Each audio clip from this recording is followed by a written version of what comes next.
Good evening, Little Masters, and welcome to episode 176 of the Prancing Pony Podcast, A Fair Place in the Summer Days of Old. Let us hope that no evil has yet come here, then. Too late. Sorry. Only if you brought some evil with you. Yeah. But well, let me check my bag. I always carry a little evil in my bag. It's good to have with you. You never know when you're going to need a little handy. Evil. Uh-huh. Yeah. That's right. All right. Well, let's get this thing started. Folks, go ahead and pull up a bench in the common room, and we'll be right there. I'm Sean Marchese, the real-life Lord of the Mark, and I'm here with the Man of the West, who often disappears for an hour or more when making an important decision, Alan Sisto. Well, maybe if you just leave me alone, I wouldn't need the whole hour, Sean. Well, fine. Just don't stray too far or get out of cell range. All right. We can resolve our administrative issues off mic. Let's go ahead and start the show and cut away to our segment. Sounds like a plan. We'll let time-traveling me handle that. Alrighty. Well, today we're bringing you another new installment of The North Wing. That's right. You folks know that Barlam and Butterbur had a room or two in the North Wing at the Prancing Pony Inn, made special for hobbits. Well, this is our place made special for some of our listeners to give us a chance to get to know them. Now, rooms at the North Wing are hard to come by these days, so only our patrons at the Bombadil's Bequest and Círdan's Contribution tiers are eligible. Now, if you'd like to be one of the next patrons to join us, please be sure to check out patreon.com/prancingponypod. And we would absolutely love to welcome you. We've got a little bit of a waiting list for the North Wing right now, but we'll get to all of those folks soon, and we'll make room for more as necessary. Yes, we will. So why don't we go ahead and welcome tonight's guest to the North Wing, Graham Cheadle. Hey, guys. Hello. Hey, good to have you, Graham. Yeah, it's great to be here. Great to hear from you. Well, tell us a little bit about yourself. Where are you from? What do you do? What do your loved ones think of all this Tolkien stuff you're into? Do they think you're a total nerd? Do they like it? That sort of thing. All right. I currently live in Vancouver, British Columbia, Canada. And I don't know if you guys have had a Canadian here before, but it's an honor to be here. It's an honor to have you. It's an honor to have you. That's right. I teach English as a second language and some career college courses as well.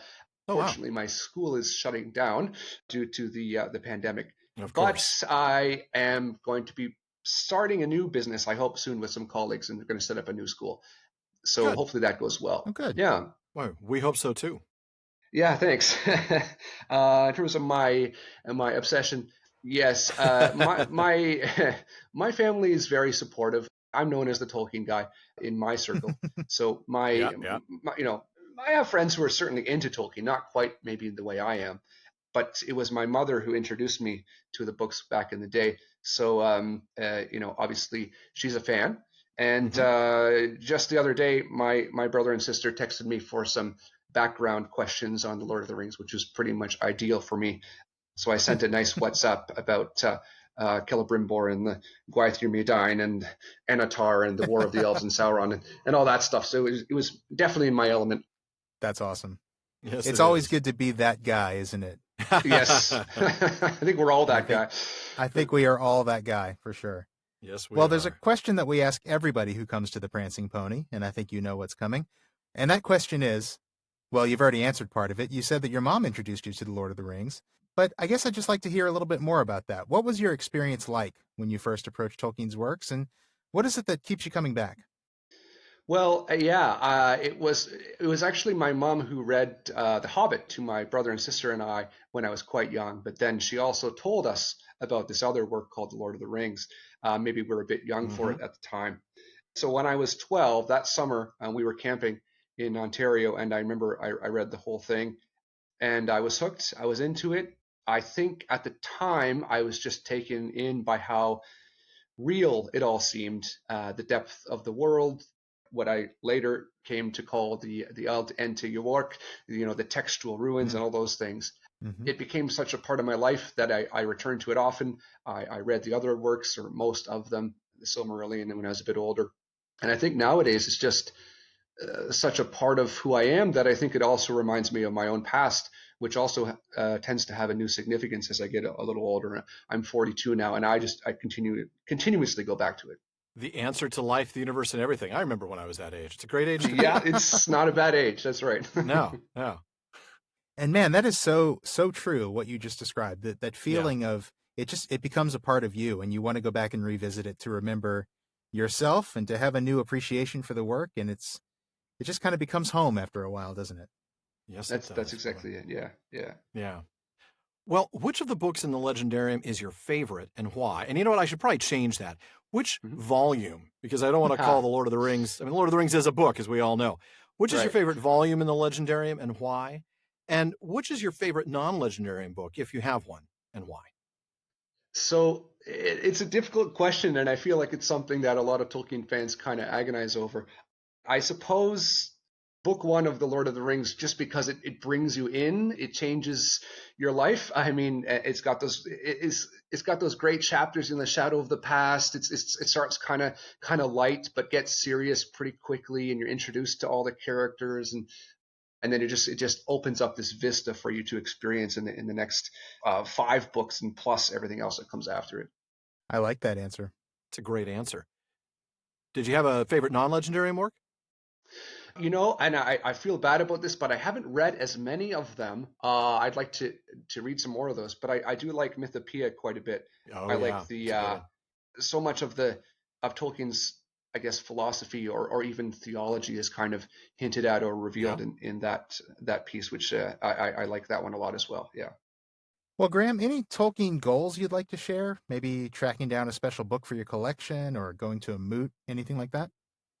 Well, I'd love to go to a moot. I'm looking into that in the future. But one of my goals I've actually already achieved, and that was I was in Oxford the January before last on Tolkien's birthday, which is also my birthday. Oh. And I was Oh, actually wow. at Wow. the Eagle and Child pub on that day reading Tolkien Oh, in that pub in his room. So it Oh. was pretty Oh, much wow. peak Man. Tolkien. Yeah. My Oh, you win. We're not asking this question. Yeah, we're Anybody done. Else That, ever that again. question is retired now. You Yeah. win. I mean, My short of goodness. somehow meeting the professor, it was pretty great. And also on that trip, I saw a lot of his old, stomping grounds, and I saw Yeah. Wolvercote Cemetery and a Yeah. couple of the houses he lived in. And it was really Mhm. kind of a pilgrimage, which was, I was interested in, but it was actually unexpectedly moving. It was quite a powerful experience. It is, isn't it? I remember going when I was at Oxenmoot a couple years back now, and it was the same sort of thing. I remember walking Addison's Walk. I remember walking by a couple of the houses that he lived in, and of course Wolvercote Cemetery with a lot of the folks from the Tolkien Society. And yeah, it was deeply moving, no doubt about it. Yeah. Well, I think it's time for our lightning round. Sean, what do you think? I think so. Let's do it. All right, let's start with this one. Who's your favorite elf from the First Age? Oh, probably Finrod. Just his wisdom and Mhm. it's something about Finrod really appeals to me. His lack of condescension, probably. Maybe. It's hard to argue with Finrod. It is. It Finrod's really a pretty is. solid answer to that question. All right. What do you think happened to the Entwives? Oh man, that's another tricky one. I like to think they're just hiding off in the east somewhere and will eventually be reunited with the Ents, but I have my doubts. Yeah, sadly, so do I. I don't think they're Girls just trip, like long spending a spa little extra weekend. time at the spa. No, Yeah. Yeah. sadly. All right, next up, Éomer or Faramir? That's a hard one, but I'm going to go with Faramir. He's always been one of my favorite characters. I think Yeah. when I was a teenager, one of my first email addresses was I tried to use Faramir, but they're all taken. Of course they are. Of course. I love the contrast between him and both his father and brother, and the kind of Yes. the ancient, more Numenorian aspect, the noble Mhm. aspect of his The character wisdom. that he Yeah. represents. Yeah, the wisdom. I agree. Yeah. I agree. Yeah. All right. What about your favorite author or book other than Tolkien? Mm. Yeah, it's much harder. I definitely read widely, but a lot of nonfiction, a lot of history. Quite different from Tolkien, but I like Cormac McCarthy wrote The Road and Yeah. Blood Meridian. Oh, Very, yeah. very different, but Boy, brilliant author quite. in a Very, different yeah. way. Yeah. Yeah. All right. Favorite poem or song in the Legendarium? Oh yeah. There's so many as well. I like the one, I can't remember what it's called, but I think of it as Treebeard's Lament, the one when Treebeard remembers how the ancient world, the forest was so big, and he has this Yes. ancient memory. I really like that one. That is a good one. We'll be coming to that not too many more months from now, I think. Very Sometime in Right, the fall, yeah. I would imagine. Yeah. Yeah. Well, those are some great answers, Graham. We really appreciate it. And thank you for coming and joining us here in the North Wing. Thank you so much. I really appreciate it, and I thanks for your show. I learn a lot from it. I really enjoy it. Great. We're glad to hear Thank you that. so much. I think it's time for us all to head back to the common room, though, now, to join the rest of the listeners. That's right, but we do thank you again, Graham, and we will see you back at our next Questions After Nightfall, I hope, if not sooner. Thanks. Thank you.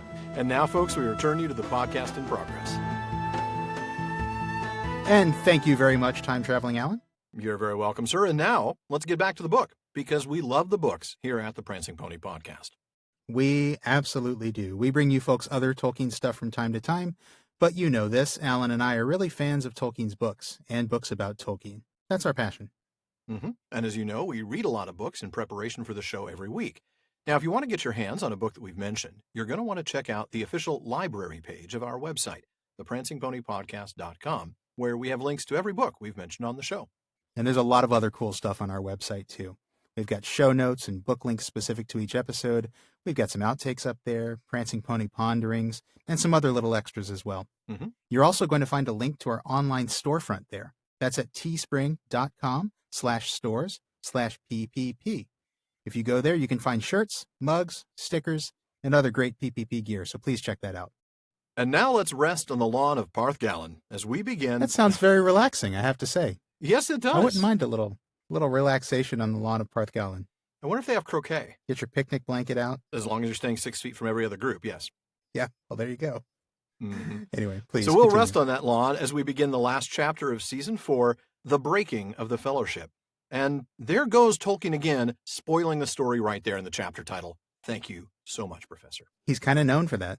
I know, he really is.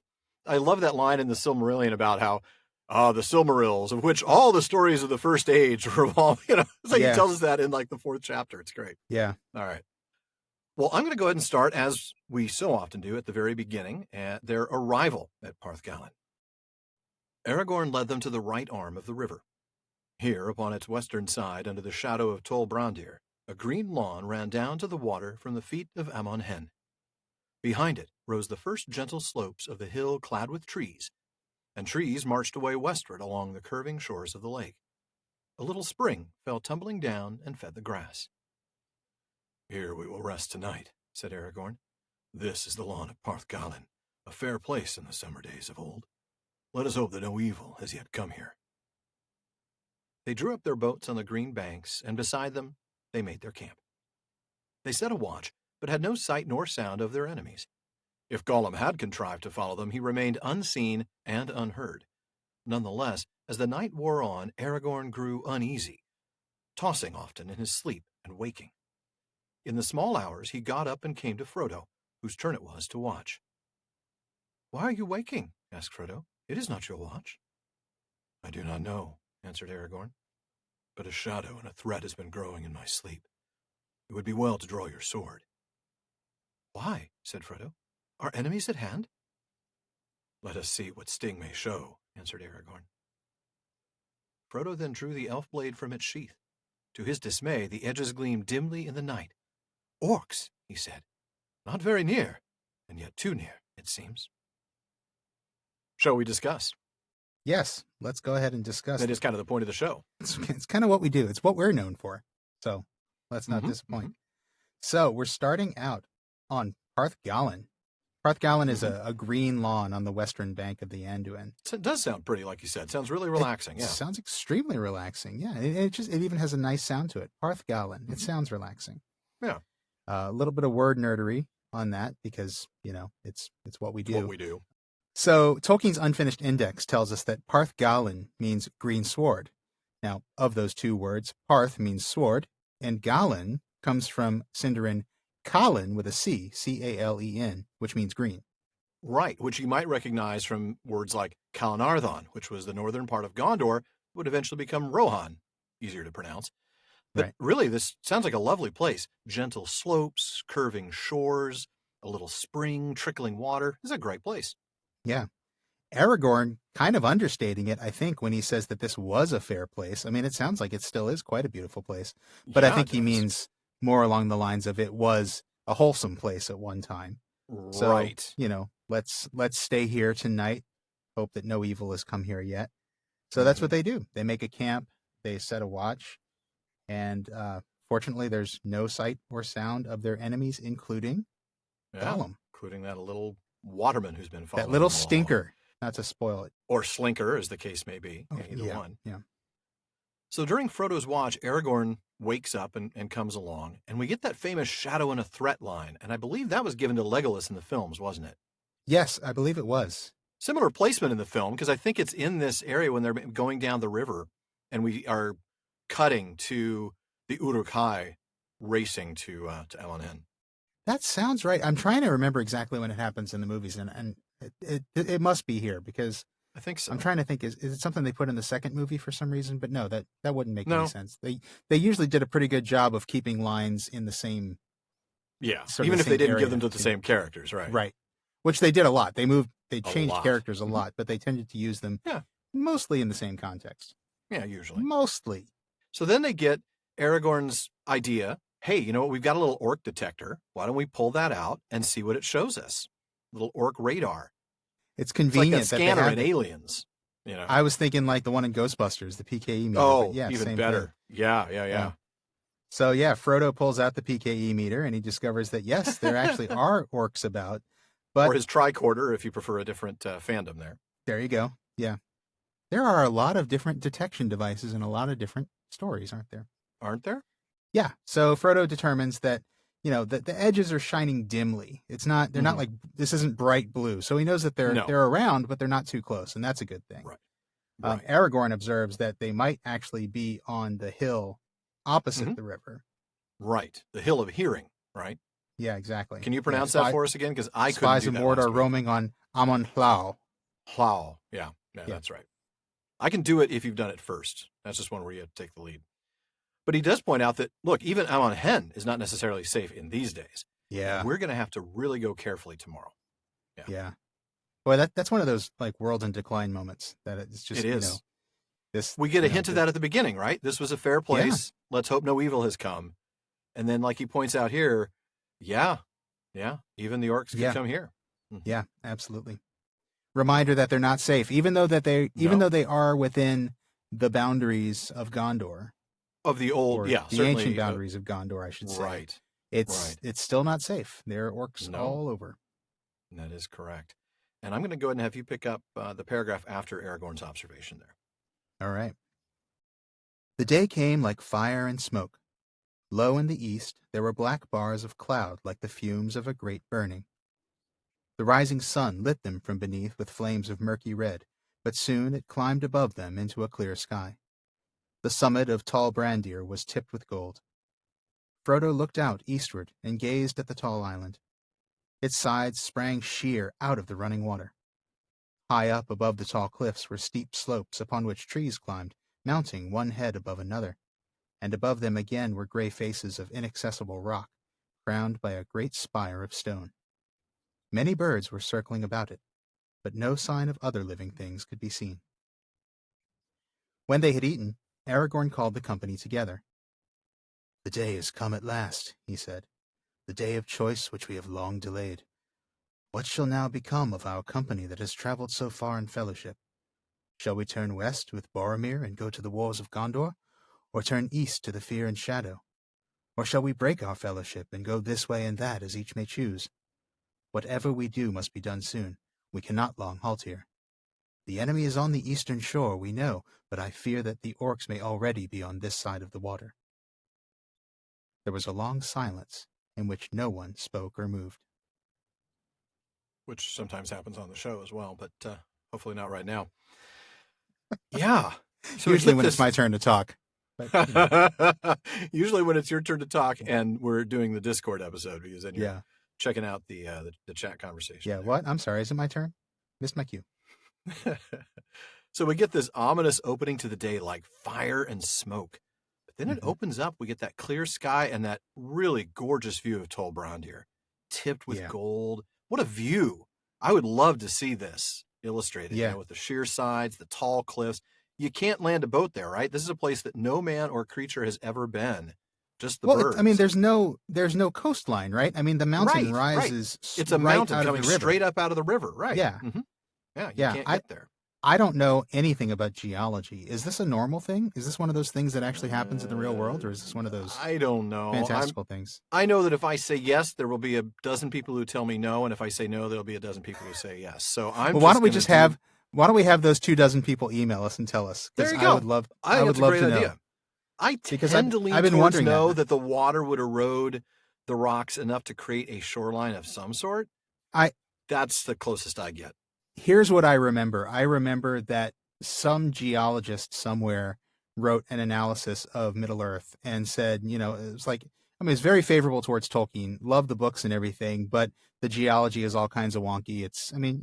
Tolkien was not a geologist. I'm sure No. I'm sure he did his best, but that wasn't his field. No.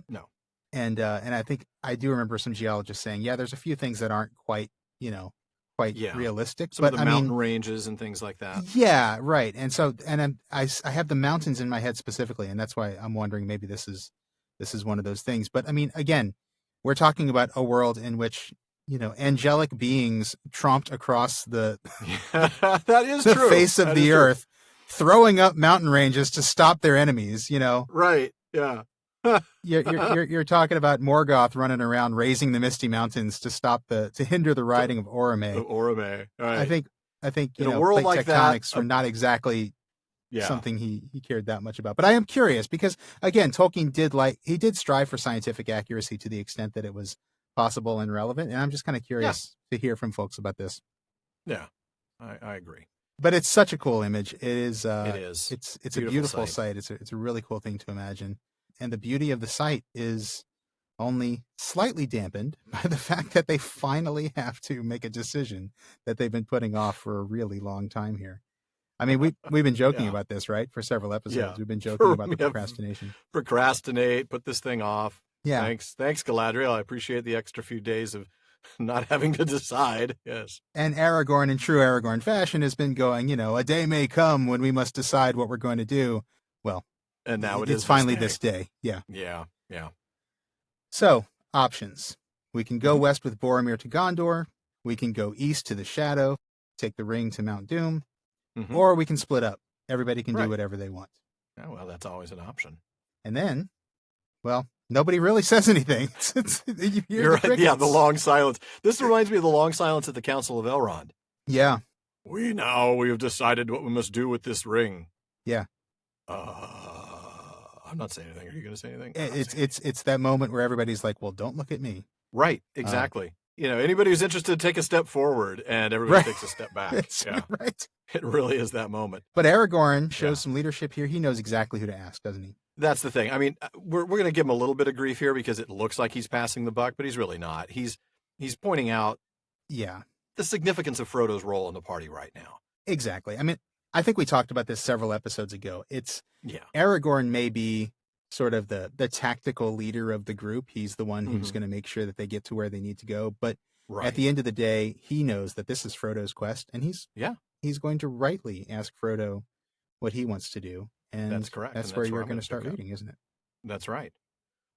Well, Frodo, said Aragorn at last, I fear that the burden is laid upon you. You are the bearer appointed by the council.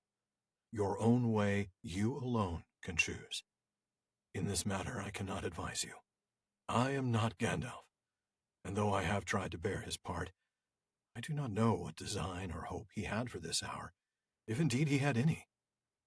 Most likely it seems that if he were here now, the choice would still wait on you. Such is your fate. Frodo did not answer at once. Then he spoke slowly. I know that haste is needed, yet I cannot choose. The burden is heavy. Give me an hour longer and I will speak. Let me be alone. Aragorn looked at him with kindly pity. Very well, Frodo, son of Drogo, he said. You shall have an hour, and you shall be alone. We will stay here for a while, but do not stray far or out of call. Frodo sat for a moment with his head bowed. Sam, who had been watching his master with great concern, shook his head and muttered, Plain as a pikestaff it is, but it's no good Sam Gamgee putting in his spoke just now. Presently Frodo got up and walked away, and Sam saw that while the others restrained themselves and did not stare at him, the eyes of Boromir followed Frodo intently until he passed out of sight in the trees at the foot of Avon Hen. Just a little foreboding there. Just a little bit. And going back to the beginning of that, as we were saying, right. Aragorn says what I think we could all agree with, right? Which is that, look, Right. Frodo, this is your quest. You are the one appointed by the council. This is your burden. Yeah, it's your And job. and ultimately, he kind of hints at the idea that what's most important is what way you're going to go. And your Right. way, you have to choose. You alone can choose your own way. That's right, because you can choose your own way. Are you gonna leave me standing there? I can't. I just can't. I can't do it. Choose your own way. All right. You can go east to Mordor another day. There you go. Or you can come to Minas Once I get Tirith and I'm started, not gonna man. sing that. I know, that's your thing. Once you get rolling, Yeah. it's a nice thing. Yeah. Well, the whole point, though, about that, Some about people Frodo think so. choosing, there's 7 of us out there who think it's all right. Yeah, exactly. So the really interesting thing there is that the unspoken part, that you're going to choose your own way. The rest of us can then choose ours.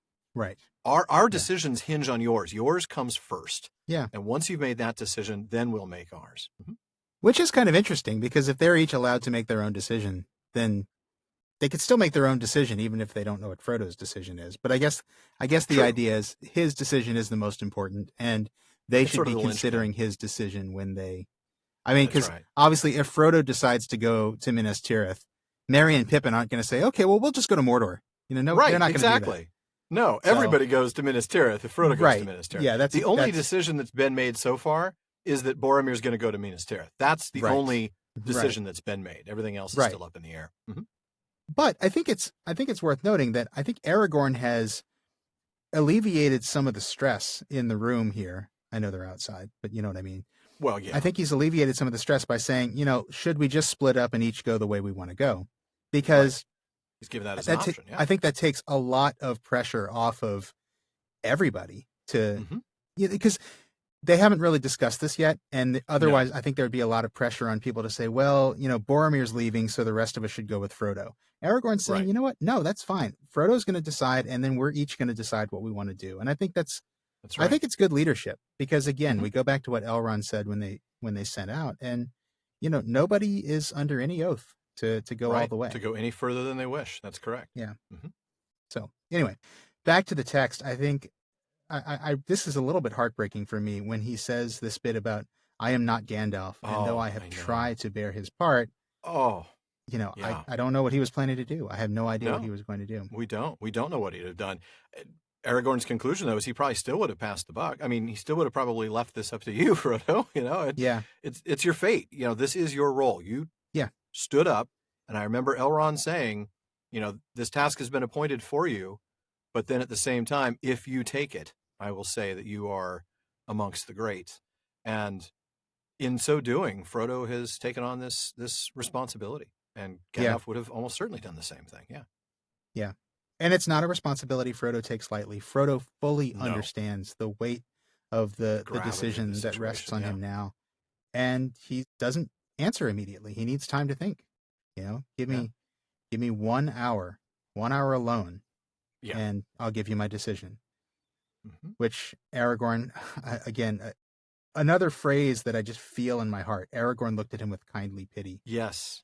Because he knows the burden that this is to Frodo right now.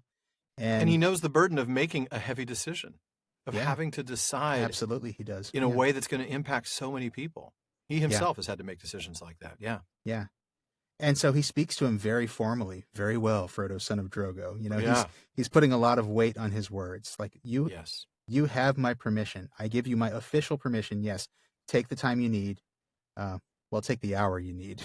Don't take longer, probably. Don't take more than that. It's the unspoken thing. But don't go too far. No. We'll stay here. Don't go too far. Don't go where we can't call to you. So Sam mutters, because that's what Sam does. And he's concerned about Frodo, because that's also what Sam does. I love that. And his comment here, plain as a pikestaff, he's saying it's obvious, but it's not my place to speak. Yeah, I know. I mean, I don't know. Is it a question of place, or is it a question of time? To borrow a Verlin Flieger phrase again. I was going to say. And a Depeche Mode phrase. Because he says, it's no good Sam putting in his spoke just now. Is it that he doesn't feel it's his place to say anything, or does he just feel like now's not the time? Give Frodo Now's not the time. He needs. knows that Frodo's got to make this decision on his own. Yeah. I think he knows, because we'll see this later, right? He knows that Frodo has to make this decision. Yeah. And he has to make this decision on his own. Yeah. I just want to make it clear. It's not like Sam feels like, oh, well, I'm just the servant. I shouldn't speak. No, it's not that. Yeah. It's just, Frodo has to make this decision on his own, and he doesn't need my input right now. No, and I think Sam he doesn't need recognizes anybody's that. input. He needs to be able to reach this conclusion on his own with no input. That's correct. And as we will see in the latter part of this chapter, in our next episode, we'll see that Sam understands Frodo better than anybody. Mm-hmm. So when he realizes this is what Frodo needs, he knows what he's talking about. I do want to make a little comment about this awesome phrase, plain as a pikestaff. I was hoping you would. We got a little etymology on that, I hope. I do, yeah. It basically just means something that's clear or obvious. It's actually an alteration of another phrase. The original form of it was plain as a packstaff, and that was the basically the staff that a peddler would use to carry his pack. And so, it's kind of imagine him slinging it over his shoulder, and it's just a very utilitarian staff, and over time it would get worn and plain. And over time, words being what they are, plain as a packstaff became plain as a pikestaff. Mm-hmm. But yeah, it's something it's just a very folksy way of saying it's totally clear. It's completely obvious. Yeah, this is the obvious conclusion. Yep. But then Sam has an interesting observation, doesn't he? As Frodo walks away, he sees that Boromir's just staring daggers in the back of Frodo. Mm-hmm. Everybody else is being discreet and like, let Frodo go. Yeah. Don't even look at him. Just let him go and be by himself. But Boromir, he's watching him. Every step he takes. Every move he makes. He's watching you, private eye. I was actually going for a police. No, I know you're going for the police, but I just felt like private eye's a good felt one like Hall and too. Oates. Little Hall and Oates, yeah. I don't think they've been on the show before. Police, I don't think they've they got have. a dozen references. Yeah, I know. We'll get a little more Hall and Oates into the next season. Maybe when Eowyn arrives, we can throw in a little man-eater or something like that. Whoa, here she comes. All right. All right. Okay, I've got you. Sarah smile. Leading. Oh man. Digging deep into the catalog there, Sean. Sorry, are we trying to get on to the next reading? Am I making that hard? I think we are trying to get on. We're trying to get on to eventually the Boromir and Frodo section. And I've got you reading sort of the prologue and what we call Act 1. One of the things you'll notice, folks, as we go through this conversation is it really does take place in 3 acts. It really does have a 3-act structure. Yeah. Yeah. And we'll start with a little bit of prologue, and then we'll talk about when it breaks into Act 1. And we'll kind of talk about the way this discussion is kind of a kind word for it, but the way this kind of goes back and forth is, conversation to an argument, the way it progresses. And it's going to be hopefully a lot of fun. I hope so. So I'll go ahead and get us kicked off here. Wandering aimlessly at first in the wood, Frodo found that his feet were leading him up towards the slopes of the hill. He came to a path, the dwindling ruins of a road of long ago. In steep places, stairs of stone had been hewn, but now they were cracked and worn, and split by the roots of trees. For some while he climbed, not caring which way he went, until he came to a grassy place. Rowan trees grew about it, and in the midst was a wide, flat stone. The little upland lawn was open upon the east and was filled now with the early sunlight.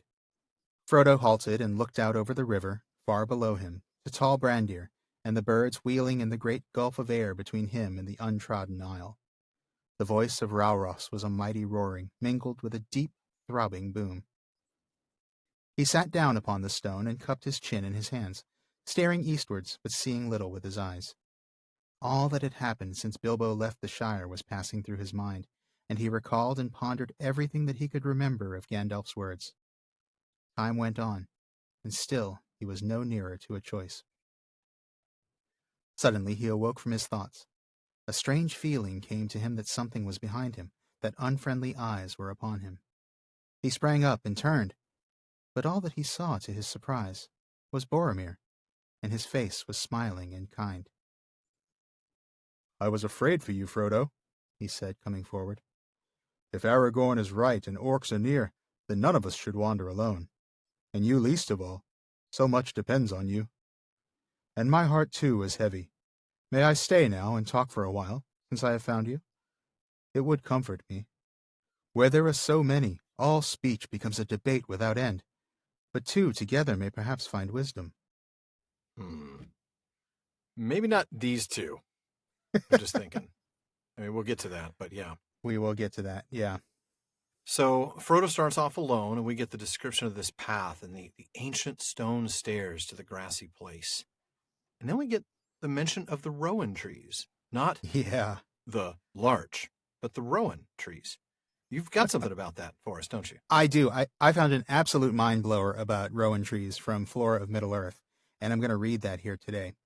Mm-hmm. They say, in European folklore and mythology, rowans are consistently viewed positively. They are often considered magical or protective against witchcraft because the small apple-like fruits are reddish and terminate in 5 triangular sepals, evoking a 5-pointed star. Now, I want to make a comment about the 5-pointed star, digressing from Flora of Middle-earth for a second, because I think that might surprise some people. I think a lot of times today we associate a 5-pointed star with witchcraft for various reasons. But it is interesting to note that in the Middle Ages, the 5-pointed star was actually a symbol of Christianity. In fact, you see this in Sir Gawain and the Green Knight, where Sir Gawain has a 5-pointed star on his shield, and it represents like all kinds of Christian things, like 5 virtues and like 5 wounds of Christ and all kinds of things like that. So the 5-pointed star was for a long time viewed very favorably as a positive symbol in Christianity, and this is something Tolkien Tolkien certainly was aware of because he did work on Sir Gawain and the Green Knight. So anyway, back to the Judds here. They say, perhaps they, meaning the Rowans, provided Frodo some protection because he suddenly felt, well, we'll see in a minute what he saw. We'll see in a minute what he felt. Well, we already saw it, really. It was Boromir's unfriendly eyes. And so I love this idea that Tolkien might have brought the Rowans in as this protective, this symbol of protection. That's super cool. Yeah, I agree. Then we get that wide, flat stone. Yeah, what do we make of that? I don't know that I make anything. Is it man-shaped, or is it natural? I don't know. I don't know. Is it meant to be a seat? That's what I'm wondering, but it doesn't seem to be. We will spend some time here, though, that's for sure. Yeah, we will. So Frodo's got this view of Tall Brandir and the birds, and we get the sound of Rauros, which, according to Tolkien's Unfinished Index, this word means roaring spray. And I love this word because it's full of sound symbolism. It's been a long time since we talked about this. That's the phrase I was looking for. Yeah, it's been a really long time since we talked about this, but go back all the way to episode 20 when we interviewed Dimitra Fimi and Andrew Higgins about A Secret Vice, and they talk about sound symbolism and this idea that the sound of the word would be connected to the meaning of the word. And that's exactly what we see here in this word Rauros. I mean, I can't think of a better sounding name in any language for a waterfall because it just sounds like what it is. It sounds like a waterfall. Absolutely. It's a Rauros. That's a great word. Beautiful.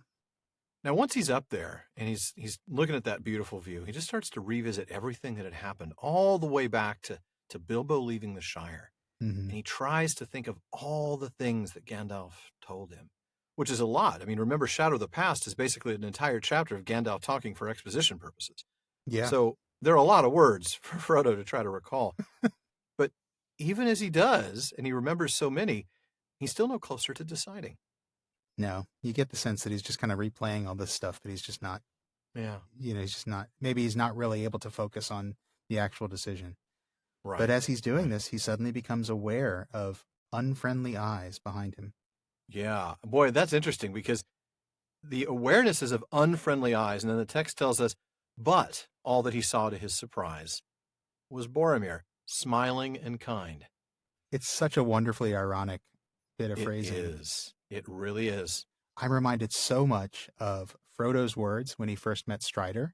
Yeah. Do you remember when he said that he thought a servant of the enemy would seem fairer and feel fouler? Yeah. And that's exactly what he's getting from Boromir right now. Boromir seems fair. He looks at his face and he's smiling and kind, but he feels foul. His eyes feel unfriendly, even when he can't see him. Isn't that interesting? The face is smiling and kind, but the eyes are unfriendly, even though we don't see the eyes being unfriendly from Frodo's perspective. Yeah. The text describing what Frodo sees does not include the eyes, just that the face was smiling and kind. That's true. That is true. Yeah. So I don't know. I think this is really significant, and I can't help but be reminded of the first interaction with Strider. Fairer and fouler, no doubt. Mm-hmm. Boromir, obviously not a willing servant of the enemy, but that's really where he's going very quickly here. Very quickly. And look at how quickly he manipulates Frodo. Now that I'm here, do you mind if I stay and talk? I mean, yeah I'm just going to, whether you want me to or not. Yeah. But you might as well say yes. And because I'm not going because I'm not leaving. So you might as well say yes. Right. But yeah, he does put a friendly face on all of it. Like, oh man, everybody's talking and it's just so exhausting. And maybe the two of us can talk this out and maybe we'll come up with something. Right. You can't make a decision by committee, but the two of us together, maybe we could come up with something, right? Right. Of course, Frodo already knows. Frodo knows what he needs to do, but he's afraid of it. And we're not going to read that part, but Boromir's going to respond to that, and that's where I'm going to go ahead and pick back up here in Act 1 of the debate. All right. Suddenly, Boromir came and sat beside him. I'm going to stop right there. Suddenly, Boromir came and sat beside him. That's not terrifying in any way, shape, or form for Frodo, I'm sure, who's just said he's afraid. All of a sudden, this man who he doesn't feel like he can quite completely trust suddenly comes and sits beside him. It's really interesting. There's a really strong contrast between the sort of the violence of the suddenly. I don't mean literal violence, but just like sort of just how quickly it happens and how sort of aggressive it is. Yeah. And then it's something as innocuous as coming and sitting beside him, which should just be a friendly gesture. But it's one of those things. The text is telling us that it doesn't feel friendly to Frodo at all. Right. There's a lot of subtext here, no doubt. Yeah. Are you sure that you do not suffer needlessly? He said. I wish to help you. You need counsel in your hard choice. Will you not take mine? I think I know already what counsel you would give, Boromir, said Frodo. And it would seem like wisdom, but for the warning of my heart. Warning? Warning against what? Said Boromir sharply. Against delay. Against the way that seems easier. Against refusal of the burden that is laid on me. Against, well, if it must be said, against trust in the strength and truth of men. Yet that strength has long protected you far away in your little country, though you knew it not. I do not doubt the valor of your people, but the world is changing. The walls of Minas Tirith may be strong, but they are not strong enough. If they fail, what then? We shall fall in battle valiantly, yet there is still hope that they will not fail. No hope while the ring lasts, said Frodo. And we'll stop there, because that really is Act 1. Very short act, but let's discuss that. Yeah, I mean, as we said, every act starts with Boromir doing something. And we see that here. This Act 1 of the debate begins with Boromir taking that step of kind of invading Frodo's personal space and sitting down beside him and starting this conversation. Mm-hmm. Coming forward, may we speak, perhaps we'll find wisdom together, or maybe I'll persuade you with nobody around to disagree with me. That's exactly the truth, right? Yeah.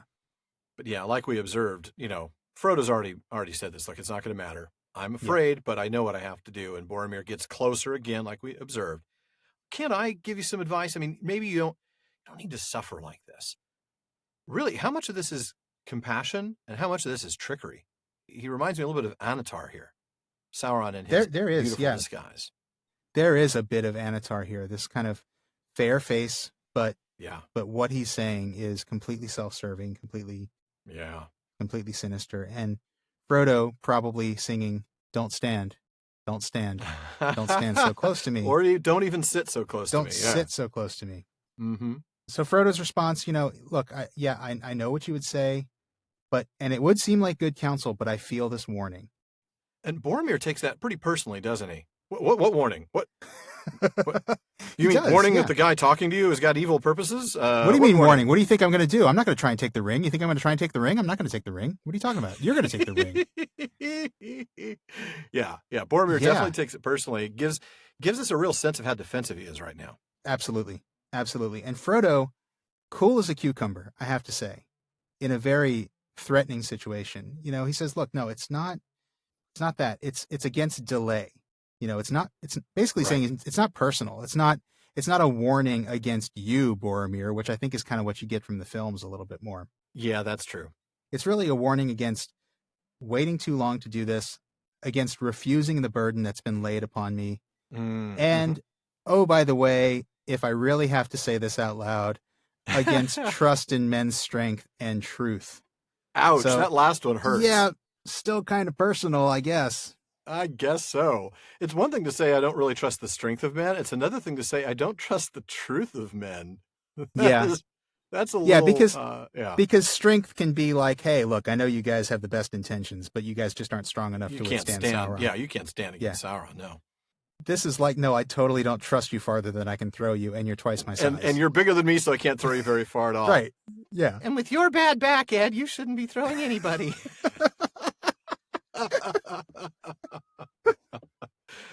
Oh, man. It's been a long time since we had a Ferris Bueller's reference. It has, I know. Anyway. Really long time. I think so. So Boromir's response, of course, is, look, that strength, and it mentions nothing about truth, has protected you from far away. He's really kind of sort of talking down to Frodo in that spot. Totally, yeah. Really condescending. Even if you don't know, we're still protecting you because we're so mighty. And his point is like, look, as long as the walls of Minas Tirith stand, there is hope. Yeah, and he's got a point about that, for sure. Mm-hmm. Yeah. He does, Frodo does ask, well, okay, but what about when the walls of Minas Tirith no longer stand? What about when you fail? And you mean when the walls come tumbling? When the walls come tumbling? Man, I have to write down every music reference we make in the show so that we can figure out what to put in the blurb. One of those is going to end up being a title or a blurb, right? I'm running out of space on my couple of lines I have for this in my notebook. I'm sorry about that. No, please don't be. It's amazing. Where were we? Yeah, so when the walls come down, because they will eventually. When the strength of men does finally fail, well, what then? Boromir's response, well, then we'll die valiantly. Yeah. Okay, that's cool. That's super Germanic of you. I dig that. Not very comforting, but, I get it. And there's something to that. So that's kind of act one of the conversation. It's they're not really getting anywhere yet. I mean, I don't know. We weren't planning this, Alan. We can take this out. Maybe it would be good after each act to kind of talk a little bit about how far the debate has gone. What's been accomplished. I don't know. What do you think? Sure, it's worth observing. What's been accomplished at this point? Not much. We've observed what's going to happen if Minas Tirith falls. That's really the only concrete thing we've decided here. Yeah. Everything else has been just sort of like establishing positions, right? Yes. You were a debate guy back in school, weren't you? That was a lifetime ago, Sean, but yes. I wasn't, so you know more about this stuff than I do. But I mean, you kind of lay out your position first, right? You kind of start with, these are like the opening arguments, Right. Yeah, absolutely you did. And they've made it clear that each one knows where the other's coming from. They each know what the other would recommend. And even though it's been unsaid at this point. Yeah, true. But at this point, they've only gotten as far as just addressing some of the initial questions and concerns. Right. And then we get to Act 2 and things start to get real. They do. And of course, I do have you reading that passage, but before we get to that, I just wanted to point out, Frodo's last little comment here in the part that I read really probably belongs in Act 2 because it's the whole thing about the ring, but I wanted to include it in my reading. His point is, look, the ring, as long as that lasts, there is no hope. They will eventually fail. The walls will fall if the ring exists. Yeah. And, but he's going to learn real soon that the first rule of Ring Club is don't mention the ring. Because Boromir's about to get all excited because when you bring it up, it tends to become the topic of conversation for the rest of the day. For the next 17,000 pages, yeah. All right, go ahead and pick that up. So yeah, but no, that's well called out because that is really sort of the thing that triggers the start of Act 2 with Boromir. Oh, absolutely. Here. This is the trigger. Mm-hmm. And I will start with Boromir's response. All right, then. Ah, the ring, said Boromir, his eyes lighting. The ring. Is it not a strange fate that we should suffer so much fear and doubt for so small a thing? So small a thing. And I have seen it only for an instant in the house of Elrond. Could I not have a sight of it again? Frodo looked up. His heart went suddenly cold. He caught the strange gleam in Boromir's eyes, yet his face was still kind and friendly. It is best that it should be hidden, he answered. As you wish. I care not, said Boromir. Yet may I not even speak of it? For you seem ever to think only of its power in the hands of the enemy, of its evil uses, not of its good. The world is changing, you say. Minas Tirith will fall if the ring lasts. But why? Certainly if the ring were with the enemy, but why if it were with us? Were you not at the council? Answered Frodo. Because we cannot use it, and what is done with it turns to evil.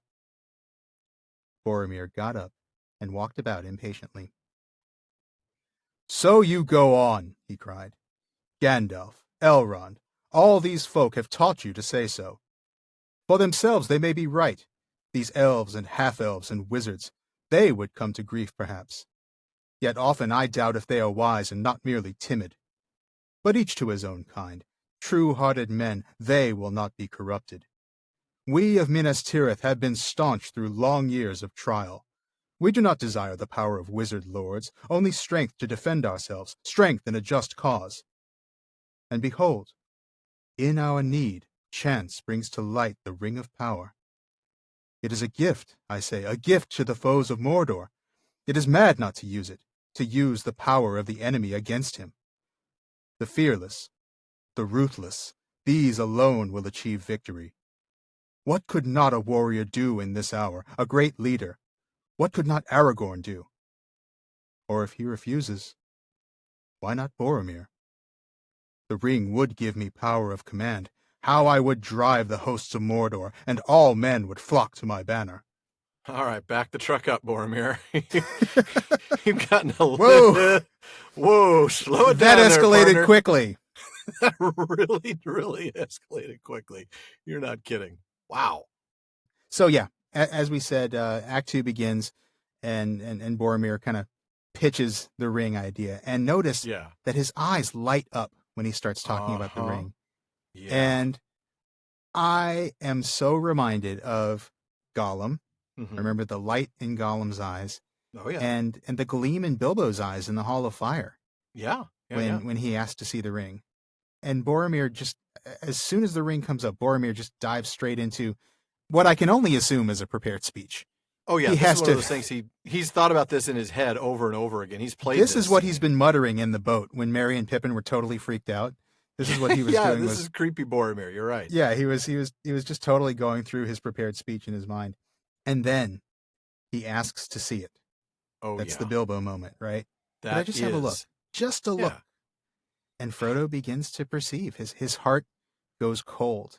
Yeah. And he catches this gleam in Boromir's eyes. And he knows exactly what he's looking at here.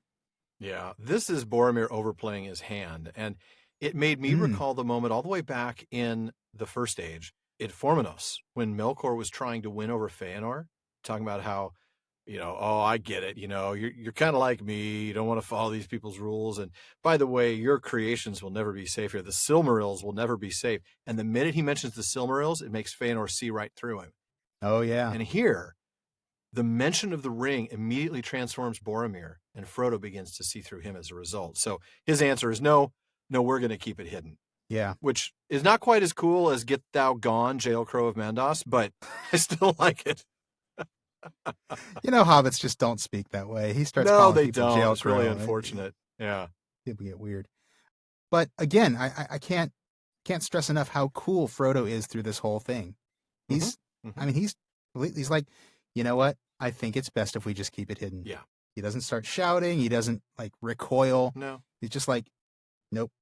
Just trust me. I'm keeping it hidden. Yeah. It's best that let's just not go there, basically. Right. Change the subject, Boromir. We're not going there. Yeah. And then Boromir does the, oh no, it's cool, man. No, it's fine. Whatever. I don't care. I care not. I care not. It's fine. Whatever, dude. I'm totally fine, bro. About it. All right. Methinks the Gondorian doth protest too much. I think he does, yes. But then it's like, but come on, man. Can't we at least talk about it? I mean, after all, it's the only darn thing I think about these days. So I'm sure you're probably thinking about it. I'm sure it's on your mind too. Right. Yeah. Oh man. And then he really goes back into some of those same arguments that he was making at the council, doesn't he? Just trying to persuade. Speaking of the council, Frodo's response, dude, were you napping at the council? I mean, what? Seriously, were you not there? We know what happens. And all that does, of course, is trigger Boromir's prepared speech part two. His prepared rebuttal, because he's already prepared for Frodo's counter argument, and he's played this out in his head. That's right. Totally.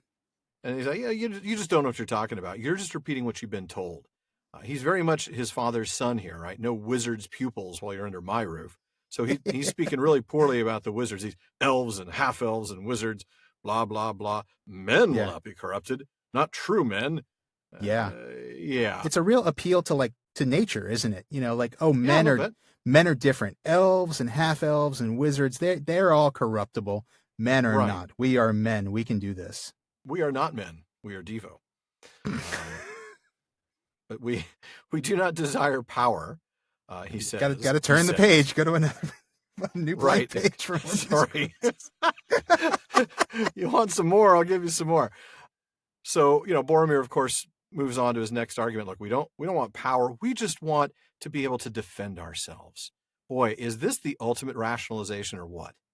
Yeah. Really, it's just to protect us. Yeah. We want this tremendous weapon that could destroy the enemy. But, we wouldn't really use it in any sort of offensive way. We would just want to defend ourselves. Yeah. Cue Galadriel listening to this on the mirror all the way on Lost Lórien saying, that's always how it starts. That's correct. That is always how it starts, Boromir. I tried to tell you that when I stripped you naked in your mind, but you didn't listen. Exactly. And then he does the Boromir thing. Yeah. We can all see Sean Bean doing this in our heads. The ring is a gift to the foes of Mordor. I know. I can't even hear it in any voice other than his now. I know. I can't even hear that phrase outside of the context of Tolkien. What is this? Oh, it's a gift. It is a gift? I mean, seriously, I cannot hear that phrase without hearing Sean Bean say it in the movie. So hard not to do it in his voice, and all I can do is just try and do the second best reading of Boromir dialogue by a guy named Sean in the history of the world. Well said, sir. Well said. But yeah, he's trying to say it's a gift to the enemies of Mordor. Yeah. That this is a tool. This is something we can use against the enemy. And not only that, it would be mad not to use it. It would be crazy to throw this thing away. Because Eru forbid anybody start acting crazy around here, Mr. Pacing back and forth, talking to yourself. Talking to himself. Exactly. And then we get this line about the fearless, which is great, and the ruthless. The ruthless. Boy, that's now, ominous. one of these things is not like the others. Yeah. It's a real turn in his thought process. It's getting a little more sinister. We want men to be fearless, right? True-hearted men standing against Sauron. But now we've gone past fearless and we've gone to ruthless. This is not okay. And it's almost a blink and you miss it moment, isn't it? I mean, if you're just kind of reading through it quickly, he's almost trying to use it like it's a synonym, but it isn't. Boy, you're right. Yeah, you're right. He is trying to use it like these two are the same thing, but no, it's not. Fearless is a good thing. We want the men of Gondor to be fearless, but we don't want them to be ruthless. No. And there is a little bit of that corruption already creeping in. Mm-hmm. And then we get more. I mean, we get, as he kind of goes on, he's like, a great warrior, a great leader could do amazing things with this thing. Aragorn would do wonders with it. Like that Aragorn guy. He's a great leader. That Aragorn guy's great. He would do great things with it. Or if not him, I don't know, me? Maybe? Yeah. And then it's like, dude, okay, because that's a bombshell. Because suddenly, it is. All this talk about all men flocking to his banner. I mean, it's another turn for the worse. And again, this is classic Ring at Work stuff here. It is. This is really classic Ring at Work. No doubt. This foreshadows every temptation we see. It echoes or foreshadows every temptation we see of the Ring, going all the way down to Sam in book that's 4. exactly the one I was thinking of was Sam when he's in the Pass of Cirith Ungol. And he's envisioning himself as this great gardener. Yeah. It takes what you are and makes you the biggest, best version of it in your own mind. Right. Yeah. And that's what Boromir sees. Boromir's a captain of men. He's a leader, and he sees himself being a leader of all men. Everyone would flock to my banner, and this is not okay. Now, I do have a question for you. I'm curious your thoughts about this. He says the ring would give me power of command, and the word command is capitalized. C. Yeah. Now, we saw command capitalized once before in this book with Gandalf's word of command. That's right. That he had to use when they were confronting the Balrog. What do you Right. think this means? Why is this capitalized here? Because I don't think this is an accident, but I'm not sure if I No, have it's a good not an explanation for it. accident, but I haven't found any explanation specifically. Hmm. My hunch, if I had to give an answer, I would say, like Aragorn did, that, I'll pass it on to Frodo and let him answer. No, power of command. I'm not going to make you answer that. I think the fact that it's capitalized is indicative of the suggestion that it would give him some sort of power beyond That's the exactly what I was natural gonna say. power of a leader. Yeah. It's Yeah. almost like it would compel people to follow me. Yeah. I think that's what it is. I think it speaks to something that's beyond his nature as a man, something that's beyond his Right. authority as a man. Yes, authority. That's a great He's not word. just looking for power of command. He's got that. Oh, yeah. He is a goes back to commander. Minas Tirith. Dad, I'm home. Where's my battalion? He's going to lead Right. men tomorrow. Yeah. He's got power of He command. could lead every single warrior out of the city Yeah. of Minas Tirith. Absolutely. Yeah, Mhm. exactly. But this this is more is than command that. with a capital C. I think this is something more. I think this is domination and control. Yeah. And I think you're absolutely right. and it's very subtle. But yeah, I definitely think it's no accident. Yeah. So I'm going to pick up right after that. Folks, we have been reading almost this entire dialogue. We've skipped a little bit here and there, but there is so much in it. Every section is really packed with intense meaning. So just bear with us as we continue to read. Boromir strode up and down, speaking ever more loudly.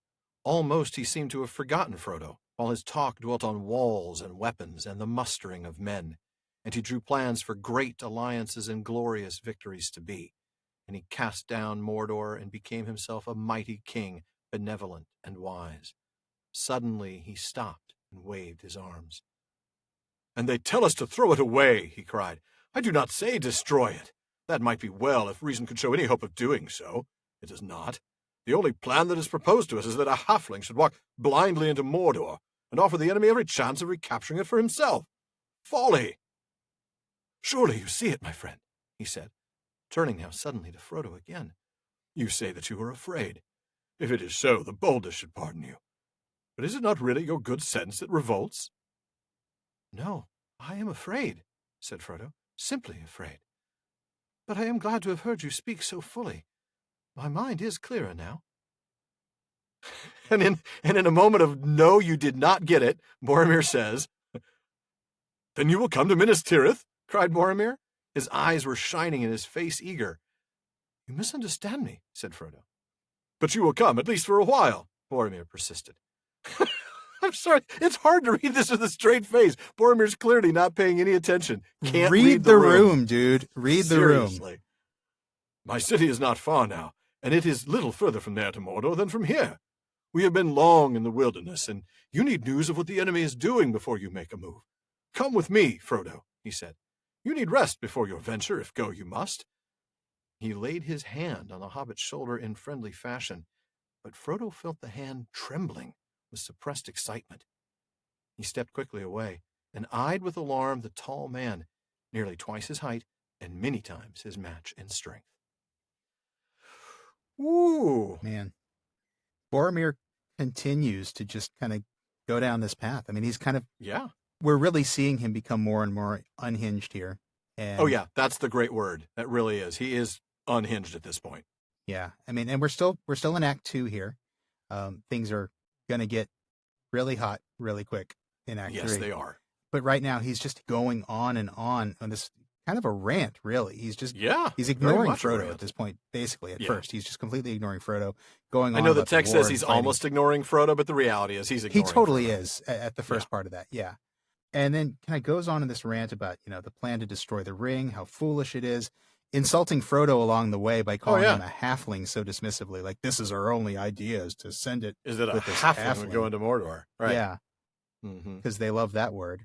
Yeah. And then, finally sort of remembers Frodo's there. Like, you get it, right? I've convinced you, right? Yeah. And he At really this point thinks he has. in the fantasy that I've run through my head 1,000 times, you finally said, you make a good point, Boromir. I'm going to come with you. Yeah. And again, he kind of turns on the charm, such as it is at this point. My friend, Yeah. isn't it your good sense that revolts? Yeah, exactly. Of course you're afraid. Anybody who would be in your position would be afraid. The boldest should pardon you, but really, maybe you're not afraid. Maybe you realize this is stupid. This is a ridiculous idea, and you realize it's a stupid idea. Yeah. Right, right. I love Frodo's response, though. No, I am afraid. Thank you for being clear. Clear is kind. I mean, Again, really. Yeah. super chill. Super chill. You're not kidding. And there's a couple of times in this book, including right now, where we see that Boromir thinks of the hobbits almost as children. He's kind of fooled by the superficial size difference, right? Yeah, And so he kind of treats them a little bit like children. He's doing that here. He really thinks that he's made this perfect argument, which would not convince anybody. But No, but he really thinks that they'd convince him that Boromir's crazy. Yeah. There's that, yeah. But I love Frodo's response because, again, as Boromir's getting more and more unhinged, and Frodo just stays so stoic and so chill through the whole thing, it just reminds me that Frodo is 10 years older than Boromir is. That is a good call out. Thank you. Yeah, he's older, he's wiser, and he knows what he has to do. And so he's got this maturity about him and this just super stoic response to this whole thing. And I love that. It's just like, no, but you know what? Thank you. You've made it clear to me now. Yeah, exactly. Now I really know. And in a way this is an interesting thing. It seems to me like this pushing by Boromir is just another moment of Spabimi. Frodo might not have had the courage, doesn't seem to have had the courage to do what he needed to do without being pressed really, really hard by Boromir. I think you're absolutely right. I think that's really, really important. Yeah. Would Frodo have done this? Would Frodo have had the courage to make this right move? He knew he needed to. He's even said that from the very beginning of this conversation. I know what I needed to do, but I'm afraid to do it.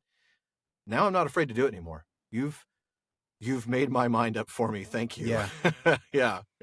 Now, this is an interesting speculation. I mean, he probably would have gone anyway, but I think he would have done it differently. I think he would have gone back and said goodbye to his friends, and I think that would have made it harder for him to leave, as opposed to what we see here, which is where he runs off and he doesn't have to say goodbye. And I think that does make it kind of easier for him. A little bit. It's a clean break. It's hard, but it's a clean break. It's a good way of putting it, yeah. But it's also a fast break.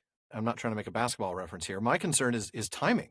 If Frodo goes back and makes a big deal of it, maybe they spend one more night and he leaves the next morning, and now it's too late because the orcs are there. Yeah, that's a really good point. You know, we'll see in chapter 1 of the next book that the orcs come very quickly.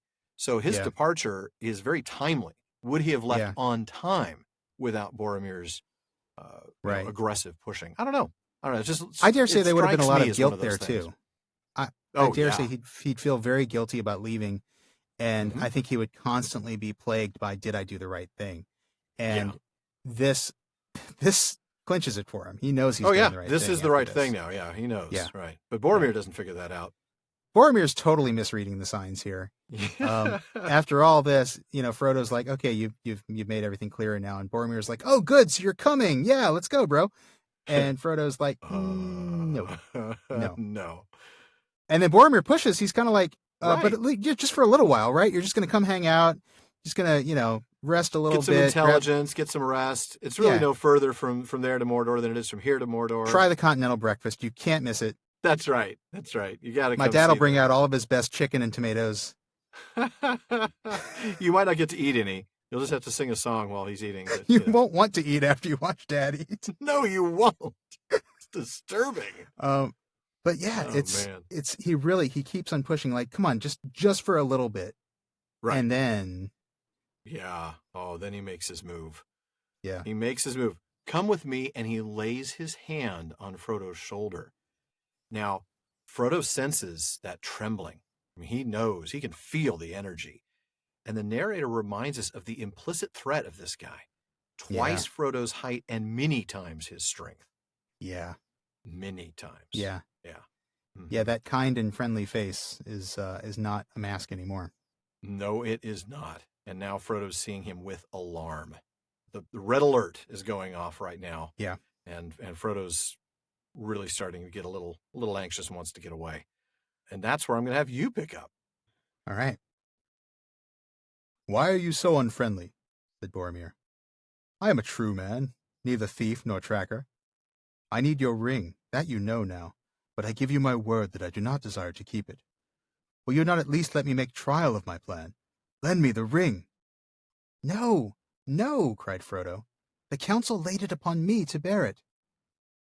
It is by our own folly that the enemy will defeat us, cried Boromir. How it angers me! Fool! Obstinate fool! Running wilfully to death and ruining our cause. If any mortals have claim to the ring, it is the men of Númenor and not halflings. It is not yours, save by unhappy chance. It might have been mine. It should be mine. Give it to me! Frodo did not answer, but moved away till the great flat stone stood between them. Come, come, my friend, said Boromir in a softer voice.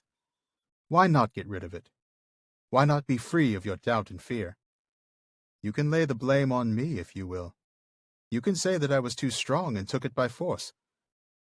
For I am too strong for you, halfling, he cried, and suddenly he sprang over the stone and leaped at Frodo.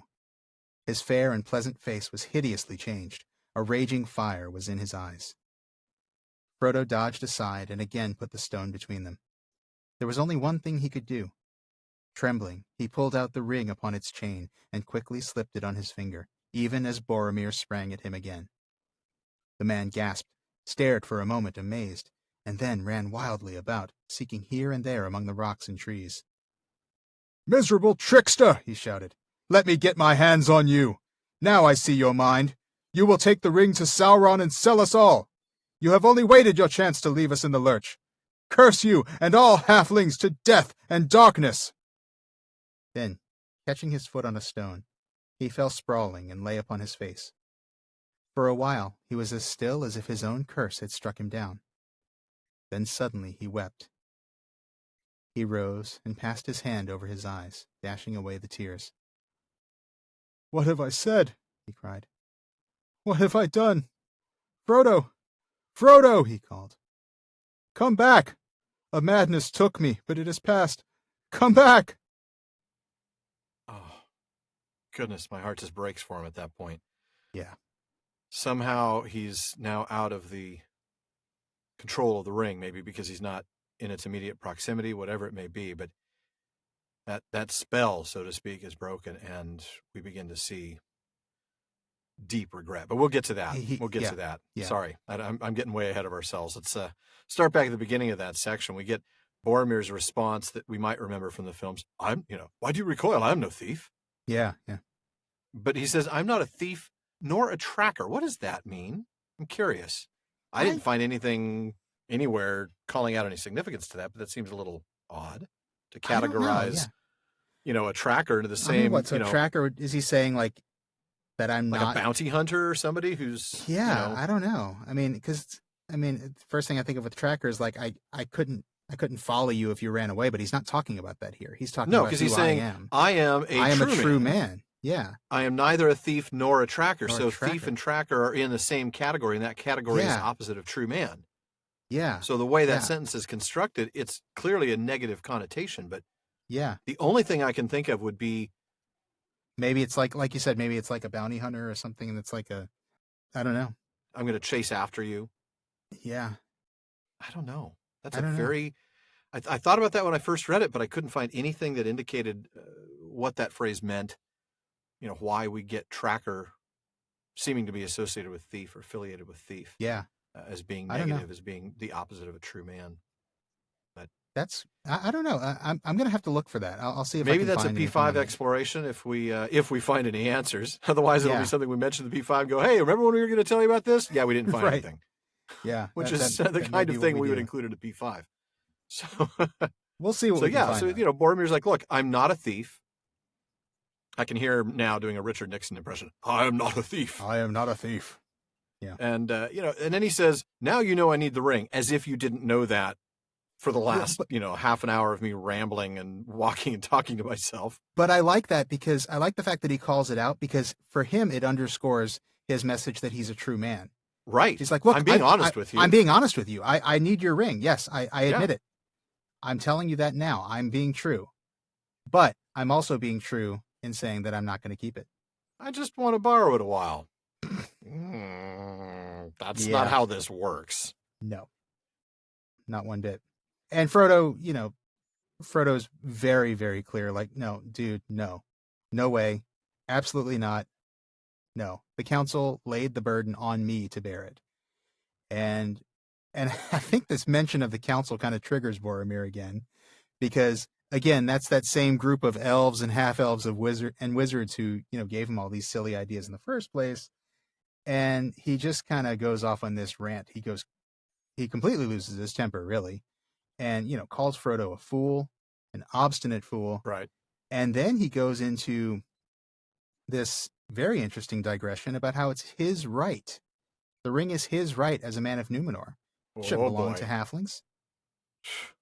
Really, really interesting, because parse that out. I mean, where he's coming from with this is that it used to belong to Isildur. Right. Okay. But Aragorn is Isildur's heir. That's right. Boromir. It certainly doesn't belong to the line of the stewards. Yeah. Right. Now, granted, okay, if maybe somehow Isildur had passed it down through the line of the kings and it had gotten passed to the line of the stewards, okay, maybe. But you have to consider the fact that if Isildur had kept the ring, he wouldn't have died. So that's true. There wouldn't have been a line of kings. There wouldn't have been a line of stewards. So no, there wouldn't have been. Not that, again, not that any of that is really all that significant, but I just think it's very interesting that there's a fundamental flaw in his logic here. It doesn't. Yeah, there is. It doesn't belong to him, and we know that. No, it doesn't. And boy, now he's really changed. Now he's really changed. He's still feigning softness, but now he's getting ready to lay down the threats. His face is changed hideously. We get the raging fire in his eyes, and now he openly threatens Frodo. I am too strong for you, halfling. And he springs over the stone and leaps at Frodo.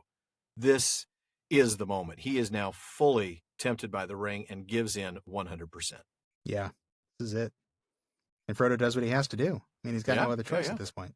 No, he really doesn't. He puts on the ring. He hides from Boromir. It's the only thing he's got. He's certainly not going to be able to defeat Boromir in hand-to-hand combat. He's just no. He's half I would the love size, to watch that, and but wouldn't that be a fun? That would be a fun little fight. It'd be short. I mean, it would be over in a hurry. Yeah, many times his match in strength. Yeah, Frodo's going to have to rely on speed because that's all he's got. But now it's not all he's got. He's got invisibility, so he puts on the ring and he hides from Boromir. And Boromir gets even angrier. Oh yeah, getting more and more unhinged. Totally lost it. Cursing Frodo as a trickster, and then kind of going into this sort of delusion, really. This idea that Frodo would take the ring to Sauron and sell everybody out. Right. And I was trying to think about how to describe what Boromir's doing here. I put in my notes a bit of a persecution complex, but I don't think it's that, because, I mean, at first I was thinking, Boromir all along has been saying, hey guys, we need some help. Minas Tirith needs some help. We could really use the ring. The ring would really help. We would love to have the ring. And everybody says, no, no, no. And I kind of was thinking Boromir feels like, everybody's just against him. And this is just Frodo, playing that out. But this is really something more. This is just completely delusional. This is like, what are you talking about? And it can only be the ring at work on him, because it's one of those things where you've got the worst of intentions. And so you're assuming that the people around you have the worst of intentions too. Which is exactly what Sauron thinks. Remember, that's why he never imagines that anybody's going to destroy the ring. Right, right. But yeah, when you have evil intentions, you think everybody else has evil intentions. It's true. Right. The 3 times I've had evil intentions, I've noticed that. I had the same sensation. Kidding. I noticed that the 3 times I had evil intentions this week too. Oh, this week? So, I was just talking about my entire life. No, I know you were. I know. All right. We all know. Wow. Okay, then. Boromir. We've talked about evil intentions before. Boromir, plenty of evil intentions, yeah. Totally. So Boromir just, again, completely losing it, cursing all halflings to death and darkness. Wow. This is bad. This is really dark. This is a very bad place, no doubt. Yeah. And it's a good thing that something happens, isn't it? It really is. This is the beginning of Boromir's opportunity, and as we'll see, the opportunity that he takes to repent. This is his redemption moment as it begins. It begins, as so many redemption moments begin, with a full-on faceplant. Let's be honest. In this case, it's a literal faceplant, not a metaphorical one. Yeah. He hits rock bottom. He slams on his face, and he lays still, as if the curse that he had laid on the hobbits is now laid on him, and he just totally breaks at this point. It's a very artful, literary, and literal depiction of somebody hitting rock bottom, before Yes. they finally start to redeem themselves. And I love that. I do too. And you're right. I do think he feels regret here. Mm-hmm. Oh, I know in my notes I put the idea that, could this possibly just be further manipulation, right? Come back, a madness took me, but it's past. But I don't think so. I don't think so at all. I think you and I both have landed on the same page. This is genuine regret. This is that spell is broken. It's almost like when Glaurung loosed Turin. Yeah. And all of a sudden, these things come back to Turin, and he realizes all the things that he's done. Now, the difference between Turin and Boromir is that Turin decides he's going to take his life, and Boromir decides he's going to sell his life dearly in the first chapter of the next book. And that's a big moment. And I can't wait to get to that, because that is one of my favorite moments in the Legendarium, is the redemption of Boromir. Though honestly, now that I think about it, we don't discuss his redemption so much in the next chapter. We discuss it when Gandalf talks about it. Yeah. Because that's when we start to understand. That's when we're given context about it being a victory. Yeah. We'll see how we... We'll be talking about it throughout, I'm sure. We will. It is a major theme. I think it's a great connection back to Turin, because we have seen parallels between Boromir and Turin several times. Oh, yeah. Throughout this book. Not quite in control of themselves, right? I mean, these are both strong, proud men with great accomplishments behind them. Yeah, yeah. But they're not quite their own right now. Right.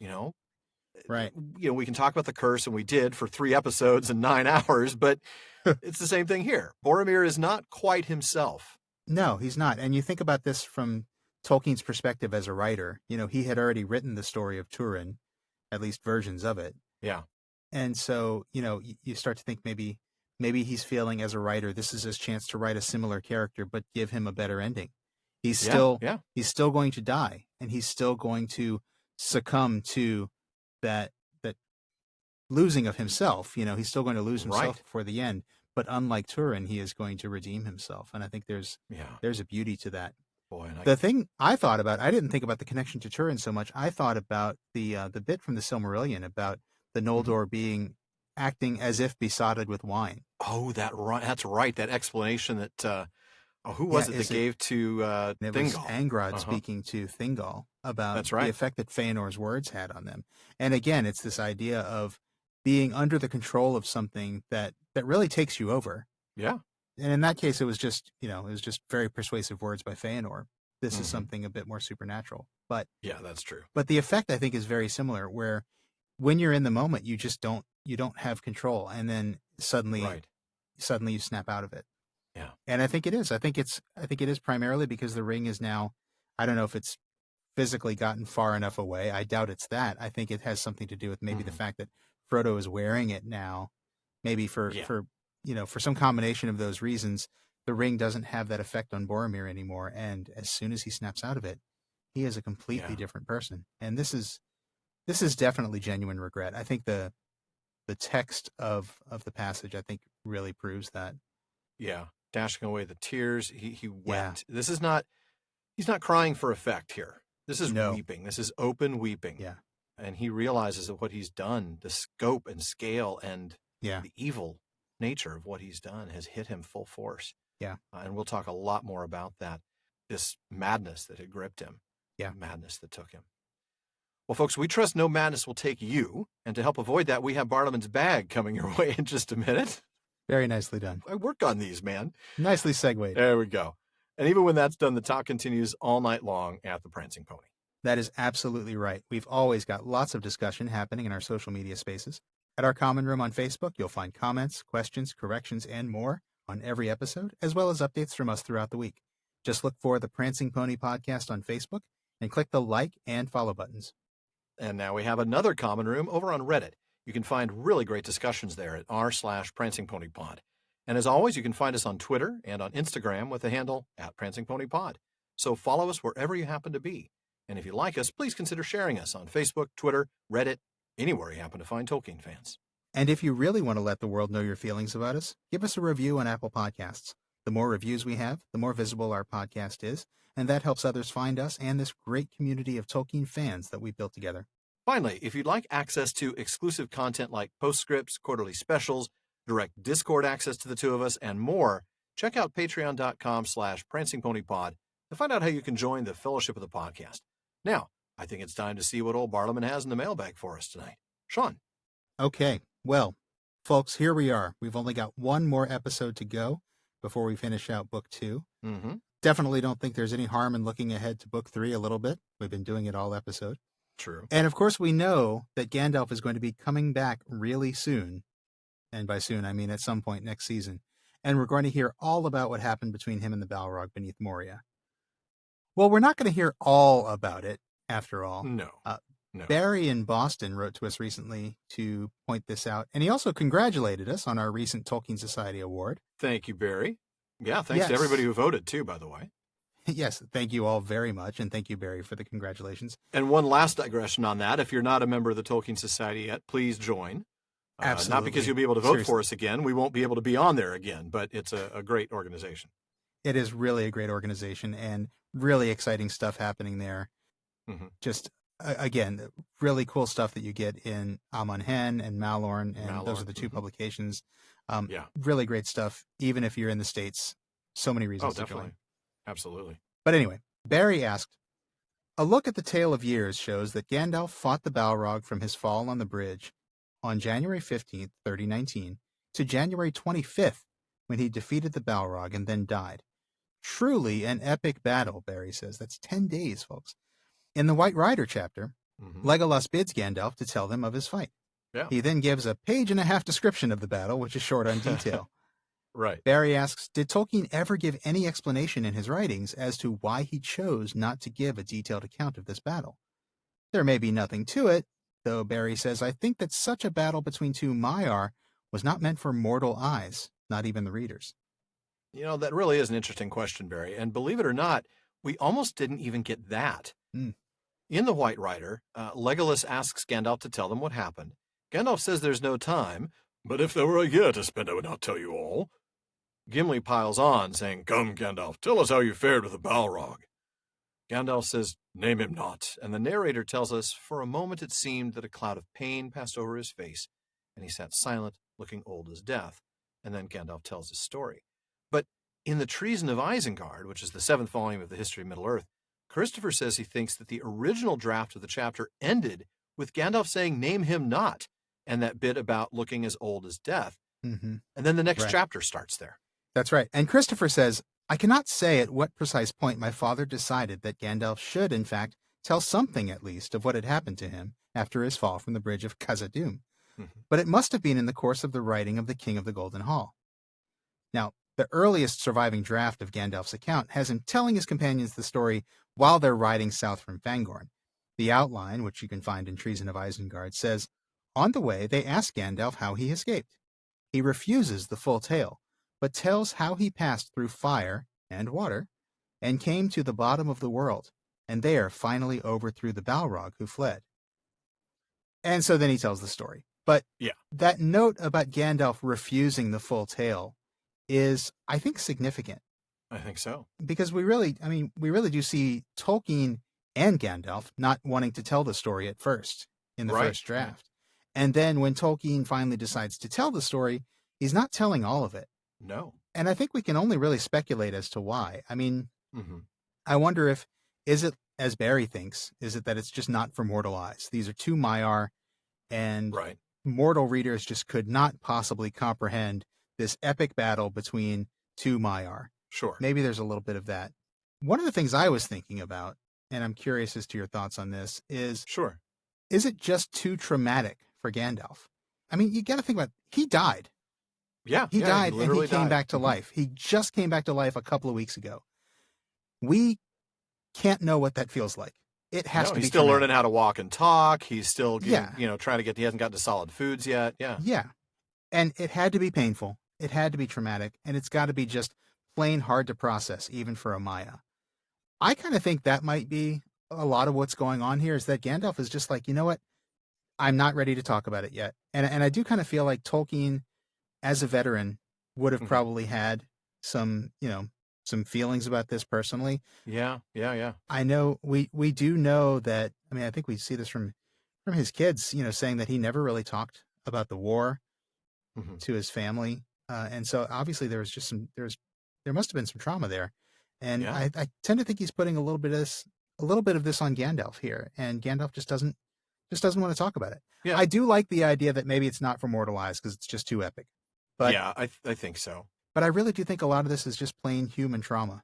So I don't know. I'm Huh. curious as to your thoughts. Well, I think trauma plays a role, but probably not the only one. But sticking on that for a moment, not only did he die, as you pointed out, but I'm fairly certain that he knew he would die that entire time. And we've talked about how long that battle was. Yeah. From the moment he began to fall, he had to know that his incarnate self was going to perish. Yeah. And he couldn't necessarily know what was going to happen with his Ainur nature. I mean, sure, he knew he wouldn't cease to exist, but he didn't know whether he would get upgraded powers and sent back. Yeah, to he didn't Gandalf know he was 2.0. coming back for sure. Yeah. No.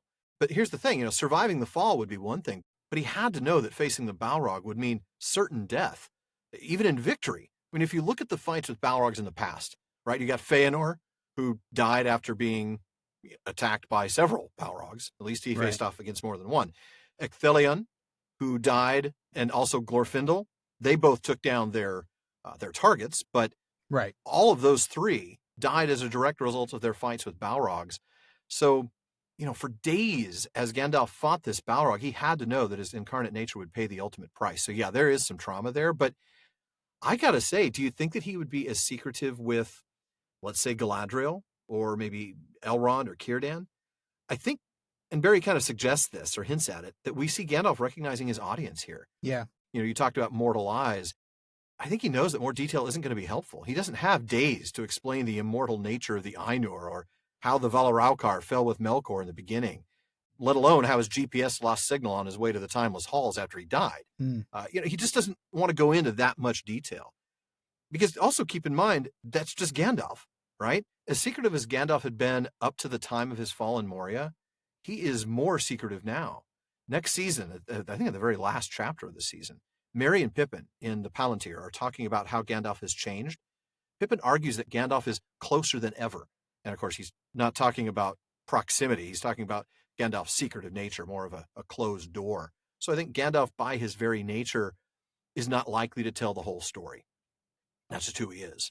That could be, yeah. When you combine that with trauma and the whole mortal thing, I think we definitely have several reasons in universe why Gandalf wouldn't tell the story. But I think there's another factor at work here, and it's Tolkien's own intention to keep this short. Now, I had to dig into the letters for this one, but in letter number 156, and this is a draft to Father Robert Murray, Tolkien acknowledges that bringing Gandalf back is cheating. He actually says that, and he blames the ever-present compulsions of narrative technique.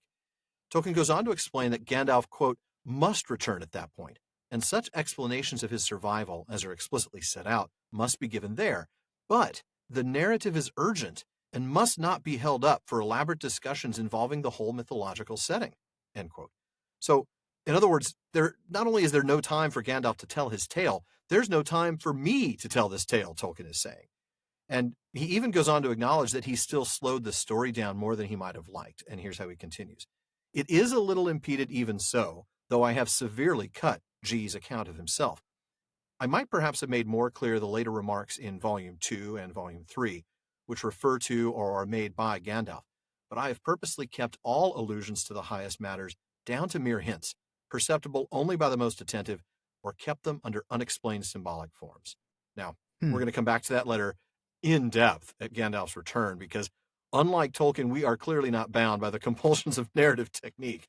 But for now, I do think this might answer Barry's question. Hey, let's talk about this a little bit more, though, because... So I pulled up the letter as you were reading it, and he says that he cut Gandalf's account of himself, and then he talks about these highest matters. But is he talking about the fight, or is he talking about, hey, by the way, I'm an Ainu, and I'm able to come back from the dead? Well, yeah, but that's part of it. That's part of the whole. That's part and parcel of the whole fight. It is, and yet he's given no explanation of that anyway. I mean, he's given no explanation at all of who Gandalf is or how he's able to come back. Yeah, he's just sort of hinted at that. It's the mythological setting, right? That's what Tolkien's talking about. We don't have time to get into elaborate discussions involving the mythological setting, so we're not going to go back to the nature of Ainur. Right. That makes sense, and that makes sense, complete sense. But then why not tell more about the story about the Balrog? I mean, yes, I understand it requires a certain amount of knowledge of what Maiar are. Well, that's the thing. I think the further you go down that road and the more you talk about them, or about it. And that might be it. That might be the key. You just right open there, the door to too much of that stuff. And so it's just like, well, move along. Nothing to see here because Right, we don't right. have time to get into how I'm able to survive that fall, how I'm able to defeat this horrible thing, how I'm able to come back, where we both came from, how we went to high school together, and all that stuff. And maybe that's the key. It's not so much that there's no time for the story. It's there's no time for all the baggage that comes with the story. Right. Gandalf was in chess club. The Balrog was in shop, actually, I'm certain. Or welding. Of course, yeah. Yeah. I have to say, though, I love the professor, but I don't think that's quite a satisfactory answer because the truth is you still are left with those questions. I mean, of course. Even if he gives a page and a half of information about the Balrog, by not saying anything about who Gandalf is and why he's able to come back from the dead, you still haven't covered any of that stuff. So I guess I don't know. I mean, and I understand what he's saying. I understand why he just didn't have time to get into it, but there's a whole lot there that I think a lot of readers of The Lord of the Rings in 1954, when it came out, probably were thinking, what? How is this guy coming back? And now we can go back and read the Silmarillion and we understand why that's the case. Well, sure. But I don't know. It's interesting. We'll I think have to keep an eye out for those this a little bit things more. because Tolkien says specifically that he's intentionally kept these allusions to the highest matters as mere hints, and that highest you have to be matters, really attentive to catch them. Highest matters I get, and that's all the Ainur stuff and all that. But again, I'm just like, why not at least talk a little bit more about the battle with the Balrog itself?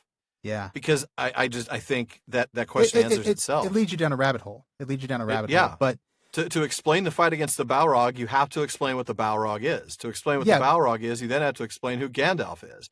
And to explain who Gandalf the Balrog is, you have to go back to the beginning of the existence of Ea itself. Totally agree with that. But just having Gandalf come back, you have to explain all that stuff, and he doesn't. Well, and he does. He does. He just does it as briefly as he can. Well, I mean, he doesn't explain that Gandalf is a Maya. I mean, and that's the stuff, that's the highest matters that he's talking about. I guess, I don't know. We can talk more about it when we get there. We will talk more about it next season. We totally will. Yeah. But I don't know. It's fascinating. I still like the idea that Gandalf just doesn't want to talk about it. I just think. Oh, yeah. Gandalf is a secretive guy, and he doesn't want to talk about it. No, you're right about that. But yeah, I get that it opens cans of worms that he would rather not.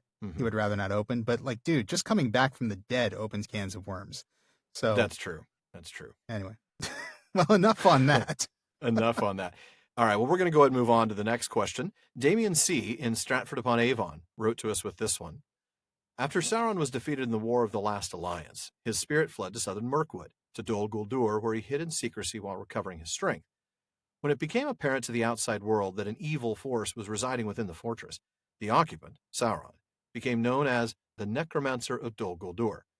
My question is, what is the etymology of the word necromancer, and how did it fit into Tolkien's legendarium? There are many examples of undead within the works. The Barrow-wights, the ghosts... I'm sorry, I can't say it. The Barrow-wights. The Barrow-wights. The Barrow-wights, yeah. Come over here, Frodo. The ghosts from the Paths of the Dead, the corpse candles from the dead marshes, etc. Is there any evidence that Sauron could actually raise the dead? If not, where did the name come from? As his title states, the occupant of Dol Guldur must have been widely known as a practitioner of the dark arts. Therefore, does it seem odd that a creature capable of necromancy, which must have been considered as a wholly abhorrent practice, was tolerated for so long? I believe that it was circa 1,300 years before Gandalf finally got suspicious, and the council drove the necromancer out of his fortress. I'd appreciate hearing your thoughts on this subject. Okay. Well, he's asked for word nerdery, so Sean, I'm going to give it to you and let you take over. I can start there. Damien's asked for word nerdery. We're going to give it to him.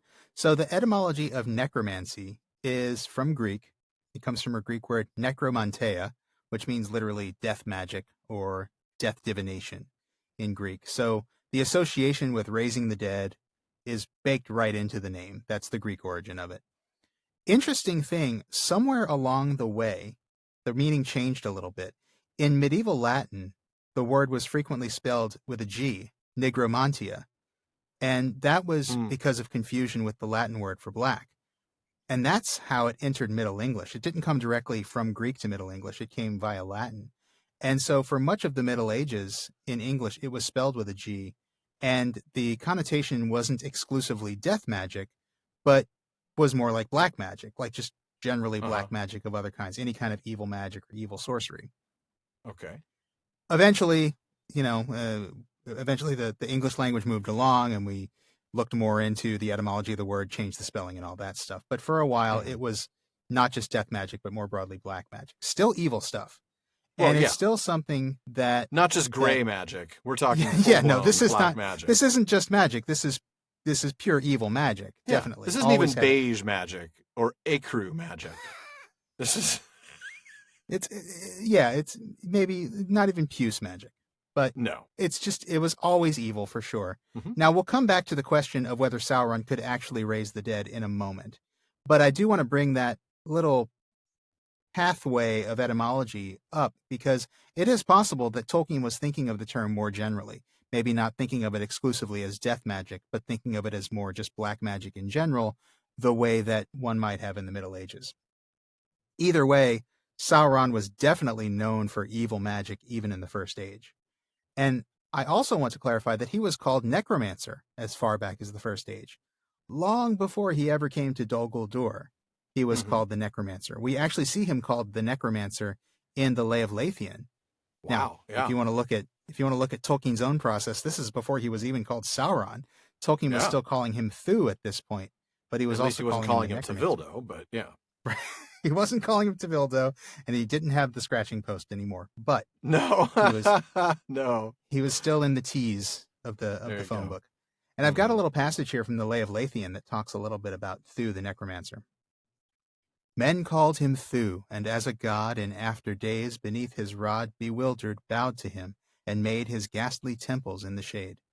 Not yet by men enthralled adored, now was he Morgoth's mightiest lord, master of wolves, whose shivering howl forever echoed in the hills, and foul enchantments and dark sigildry did weave and wield.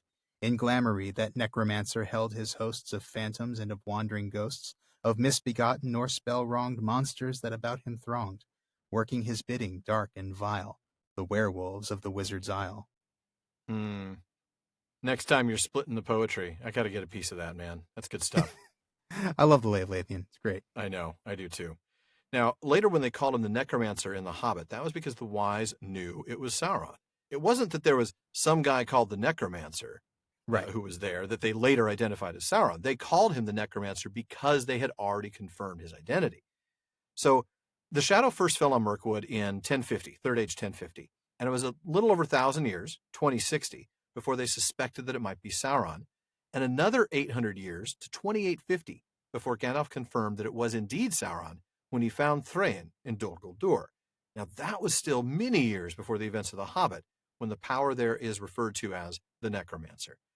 For the 1800 years before that, there's no evidence that the darkness in Mirkwood was attributed to the Necromancer. It was typically just called the Shadow. Right. And as to why he was tolerated in the region so long, I think your breakdown of the timeline just now shows us that he really wasn't. It was about 1800 years before they figured out where the Shadow in Mirkwood was coming from and who was responsible. But once they found out, the White Council moved pretty quickly. As you said, they found out in 2850 was when they confirmed that. And then they drove Sauron out during the events of The Hobbit, which was 2941, only 91 years after they had confirmed that the power in Dol Guldur was actually Sauron. Man, that is lightning quick, just 91 years. It really is for the council, yeah. Well, yeah, and for 1800 years, previous, that is pretty quick. Exactly, yeah. So there is one more question, though, that Damien asked in there that we haven't answered. Could Sauron actually raise the dead? We know the genie can't. I can't raise anybody from the dead. We don't know for sure. It's not a pretty sight. It's not a pretty sight. You don't want to see that. We don't know for sure whether Sauron could raise the dead. The passage from the Lay of Lathian we just mentioned does suggest that he had hosts of phantoms and of wandering ghosts. Now, I can't get the tune out of my head of wandering ghosts go out to socialize. And, Grim Grinning Ghosts. Grim Grinning Ghosts, yeah. The Haunted Mansion song, yeah. From the Haunted Mansion. Grim Grinning Ghosts go out to socialize. We also know from the Silmarillion that Sauron's werewolves... Clearly you haven't been to Disneyland enough lately. It's been closed, and no, I haven't. I know, yeah. So getting back to the last bit of the question here, talking about Sauron raising the dead, we talked about the host of phantoms and the wandering ghosts. But we also know from the Silmarillion that Sauron's werewolves were fell beasts inhabited by dreadful spirits that he had imprisoned in their bodies. So there is something there. Yeah, I mean, and actually, now that I'm thinking about it, they're actually mentioned in that passage from the poem I That's just true. read. I mean, he Yeah, talks they about are, aren't they? phantoms, Spell-wronged wandering monsters. ghosts, spell-wronged. Yeah. Yeah. So he does kind of hint at the werewolves being definitely. these kind of spirits. Yeah. He certainly does. And then, of course, it's also possible that sometimes he just used illusions, like he did when he tricked Gorlam with the illusion of his dead wife. And this is from the Silmarillion. There he saw Eilunel, and her face was worn with grief and hunger, and it seemed to him that he heard her voice lamenting that he had forsaken her. But even as he cried aloud, the light was blown out in the wind, wolves howled, and on his shoulders he felt suddenly the heavy hands of Sauron's hunters. Yeah. So sometimes he probably just used evil illusions and things like that to trick people. But I don't know. It does seem like he had some kind of power over the spirits of the dead, if that stuff about the werewolves is what we think it is. Yeah. And I think we need to point out, it's worth noting that the ringwraiths themselves are a kind of undead. True. Now, okay, first of all, the ringwraiths were not around yet when he was called the Necromancer in the first age. No. And the ringwraiths aren't maybe our typical kind of undead. They're not reanimated corpses. They didn't die and get brought back, but Tolkien does call them undead.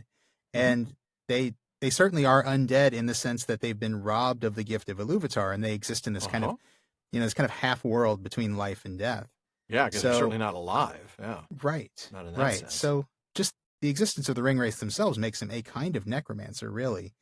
But yeah, I don't know. It's hard to say whether he could truly raise the dead or not, but he definitely was the black magic guy, even going back to, it's the black magic Maya, going all the way back to Morgoth's, to the old days of Morgoth. Right. And so, yeah, I think this is something that he was, this was a title that he had earned. Yes, it was, for sure. Well, folks, that wraps it up for another episode of the Prancing Pony Podcast. Please be sure to join us again next week when we reach the summit, gasping for breath, only to find that the magical telescope takes quarters and we left ours in the boat down by the river. I told you to just take the whole backpack that had the quarters in it, but you said it was too heavy. Well, it was. It had your water bottles in it, man.